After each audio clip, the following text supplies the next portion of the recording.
কক্সবাজারের উখিয়ার 18 নম্বর ক্যাম্পের বাসিন্দা মোহাম্মদ হারেস প্রাণ বাঁচাতে 2017 সালের 25শে আগস্ট 4 সন্তান নিয়ে আশ্রয় নেন বাংলাদেশে। ক্যাম্পে মানবতার দিন কাটালেও মিয়ানমারে তিনি ছিলেন রাজার হালে। জমিজমা তো বটেই, ছিল গোয়াল ভরা গরু, মহিষ, ছাগলও। হারেস এখন ফিরতে চান সেই জীবনে, চান নিজ ভিটায় ফিরতে।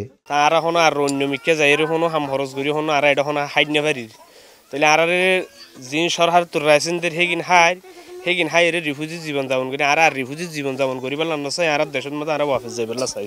শুধু হারেস নন, খদিজা ও ইমান আলীও চান ক্যাম্পের বন্দি জীবন থেকে মুক্তি। এটা জীবনে এক হাজার বেশি দেশ থাকছিল আন্দোলন করে হাই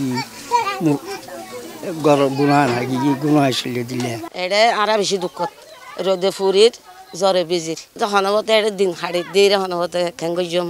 কক্সবাজারে এসব আশ্রয় শিবিরে বসবাস করছেন 13 লাখেরও বেশি রোহিঙ্গা। গত 8 বছরে তাদের একজনও মিয়ানমারে ফেরত পাঠানো যায়নি। তবে জাতিসংঘের মহাসচিব ও প্রধান উপদেষ্টার সফর ঘিরে নতুন করে আশার সঞ্চার তৈরি হয়েছে।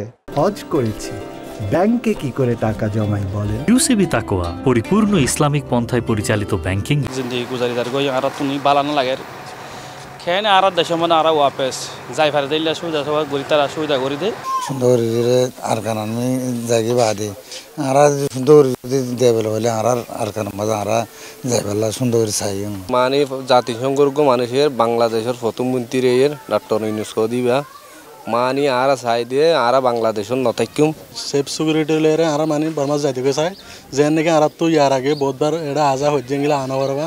শরণার্থী ত্রাণ ও প্রত্যাবাসন কমিশনারের আশা, গুরুত্বপূর্ণ এই সফর রাখাইনে স্বস্তি ফেরাবে, সেই সঙ্গে রোহিঙ্গাদের নিজ ভূমে ফেরাতে কার্যকর ভূমিকা রাখবে। দুইজনের উপস্থিতি তাদেরকে জানান দেবে যে আমরা সবাই রোহিঙ্গাদের পক্ষে আছি।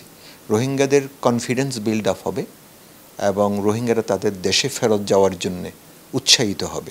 এর আগে 2018 সালের 2 জুলাই উখিয়ার আশ্রয় শিবিরে রোহিঙ্গাদের দুঃখ দুর্দশা নিজের চোখে দেখে যান জাতিসংঘের মহাসচিব অ্যান্টোনিও গুতেরেস। সুজাউদ্দিন রুবেল, সময় সংবাদ, কক্সবাজার।